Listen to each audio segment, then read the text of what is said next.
Hi ಎಲ್ರಿಗೂ good morning. ನಮ್ಮ ಅಕ್ಕ ಬಾಬಾ ಮನೆಯಲ್ಲಿ ಏನೋ ಹೊಸ ಪೆಟ್ ತೊಗೊಬಂದಿದ್ದಾರೆ, ಅದನ್ನು ನೋಡೋಕ್ಕಂತ ಬಂದಿದ್ದೀನಿ. ಇಲ್ಲಿ ನೋಡಿ ಎಷ್ಟು ಕ್ಯೂಟಾಗಿದೆ. ಇದು ಸ್ಮಾಲ್ ಆಗಿದೆ, ಇದು ಫೀಮೇಲ್. ಇದು ರ್ಯಾಟಾ ಅಥವಾ ಹ್ಯಾಮ್ಸ್ಟರಾ ಅಂತ ನೀವೇ ಕಮೆಂಟ್ ಸೆಕ್ಷನಲ್ಲಿ ಕಮೆಂಟ್ ಮಾಡಿ, ಓಕೆನಾ? So this is another colour white, ಮತ್ತು ಇನ್ನೊಂದು ಬ್ಲ್ಯಾಕ್. ಈ ಬ್ಲ್ಯಾಕ್ ಆ್ಯಂಡ್ ವೈಟು ದೊಡ್ಡದು ಬಂದು ಮೇಲ್ ಅಂತೆ, ಈ ಸ್ಮಾಲ್ ಆಗಿದೆಲ್ಲ ಇದು ಬಂದುಬಿಟ್ಟು ಫೀಮೇಲು.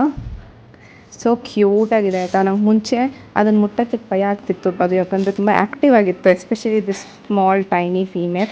ಆಮೇಲೆ ನಮ್ಮ ಭಾವ ಎತ್ಕೊಟ್ರು ಅದನ್ನು ಆಟಾಡೋಕ್ಕೆ. ಅಲ್ಲಿ ನೋಡಿ ಎಷ್ಟು ಪುಟ್ಟ ಇದೆಲ್ಲ, ಎಷ್ಟು ಕ್ಯೂಟಾಗಿ, ಲೈಕ್ ಬನ್ನಿ ಬೇಬಿ ಟೈಪ್. ಬಟ್ ಇದು ನನಗೆ ರ್ಯಾಟ್ ಥರ ಅನಿಸ್ತಿದೆ, ಬಟ್ ಇದು ಹ್ಯಾಮ್ಸ್ಟರ್ ಅಂತೆ.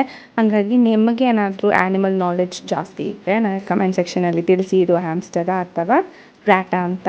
Look at this, so cute ಅಲ್ವಾ? I loved it. ನಮ್ಮ ಬಾಬಾ ಮನೇಲಿ ಎಷ್ಟೊಂದು ಆ್ಯನಿಮಲ್ಸ್ ಇದ್ದಾವೆ ಫ್ರೆಂಡ್ಸ್. ಅದನ್ನೊಂದು ವ್ಲಾಗ್ ಮಾಡಿ ಪೋಸ್ಟ್ ಮಾಡ್ತೀನಿ, ಓಕೆನಾ? ಬಾಯ್.